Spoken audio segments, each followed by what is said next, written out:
Good afternoon. I'd like to have a short little PowerPoint dealing with programming logic and design, Chapter 2, which will deal with variables and arithmetic rules.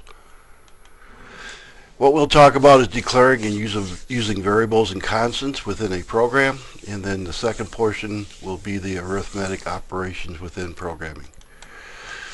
In programming, you can have different types of data types. A data type can either be numeric, which consists only of numbers. With a numeric data type, you can do arithmetic operations such as add, subtract, divide, multiply. A string is something that is not used in math, and for example, your name, for example, would be made up of alphabetical characters, as well as if you want to have a constant string, for example, Delta College, you would put that as a constant and that would never change. Some of the other kind of forms that are out there is integers and floating point numbers. This is to do with more scientific, high-level mathematical, which we will not be getting too much involved in this class. Literal and string constants, I already mentioned Delta College. It could be a string constant. We would never change that. And then finally some unnamed constants. Is when we have variables, when we tell a program, we initialize a field, or we give a name to a variable, it has to go into a memory location which is stored within memory. The contents contained within that variable may vary over time, meaning that we can go ahead and continually add. For example, if we want to accumulate a total, we would consistently keep on adding to that variable called total, which will continue to change. In every program, you want to do a declaration of that variable you're going to be using, and essentially you tell it what type of data type you're going to be utilizing. And then the identifier is the actual variable name. And when you get into further programming concepts, you want to try to make your variable name very meaningful for someone else reading that program, so that they understand exactly what that variable is set out to do. Here's an example working with variables. We have a simple, through your textbook, we input the number, my number. We set my number equal my number times 2, and then we output my answer. So therefore, you can see there in the flowchart, as well as the pseudocode, the variables names we're using. My number is a numeric variable we're going to be using. My answer is going to be the result of my number times 2, which is an arithmetic operation, and then we output my answer. Data type, they can basically, what values can be held by that item, how the item is going to be stored in computer memory, and what types of operations can be performed. So when we go ahead and give it a data type of numeric, we are essentially saying that it's going to be a variable that we're going to store within the memory, and we're going to do some mathematical operations. Initializing the variable, we declare a string starting value for any variable. The reason we do that is, think of when you use a calculator, you can continually hit the clear button to make sure all the contents are cleared out.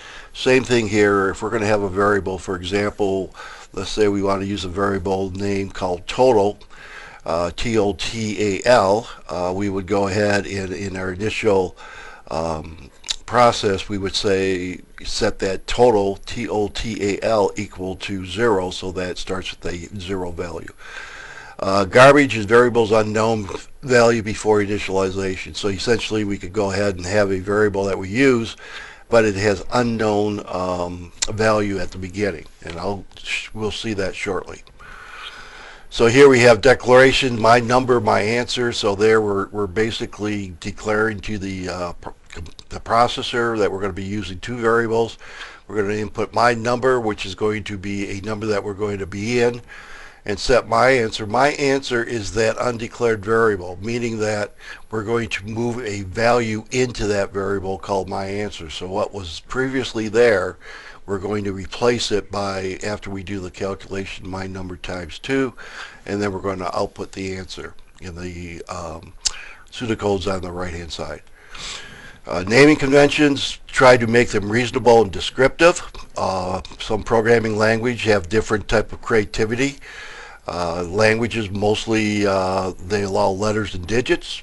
Some languages allow hyphens, and definitely a keyword will not be allowed. So for example, let's say we have a keyword called ADD.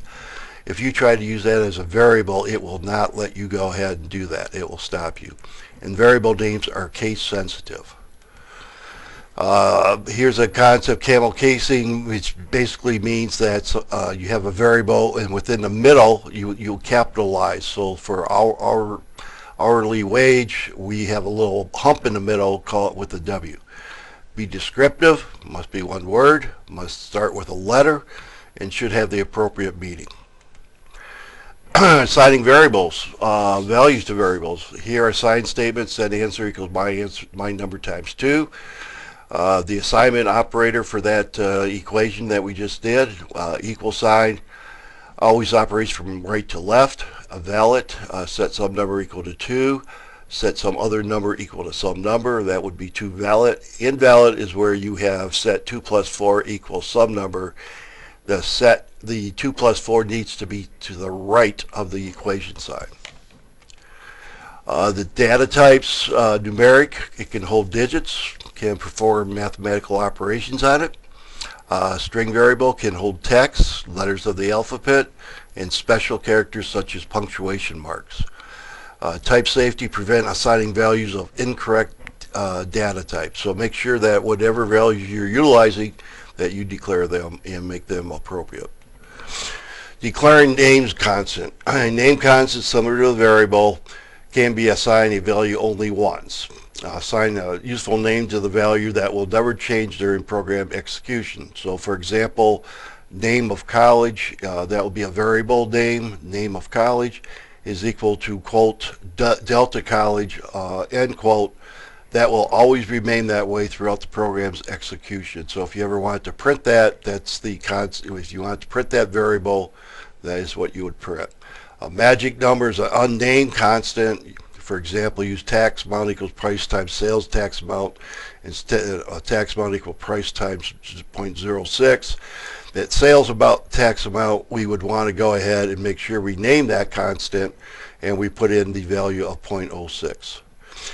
So my arithmetic operation, standard, plus sign, add, minus, subtract, multiplications, asterisk, and a forward slash is division. The rules of precedence, also called order of operation, dictates what operations in the same statement will be carried out. So if we have more than one, either add, subtract, multiply, divide, it goes through a precedent of which ones.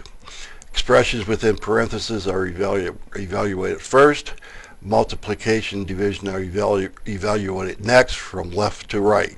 So if you have, for example, if you have 2 plus 2 times 3, what will happen is it will do the multiplication first, and then it will do the addition secondly. And then finally, addition and subtractions are evaluated left to right.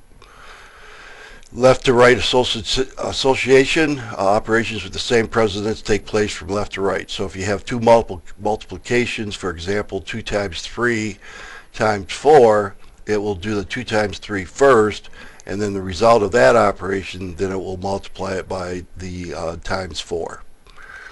And here's a little chart, kind of like it's in your textbook as well. It gives you the order. Equal is the lowest, plus minus is the medium, and then asterisk or asterisk in a forward slash is your highest level. In summary, programs contain literals, variables, and name constants. We want to make those names unique and consistent throughout the entire program, and then the arithmetic follows the rules of precedence. Hopefully this is a little helpful for you when you're dealing with Chapter 2, dealing with variables. So have a good day, and we'll talk soon.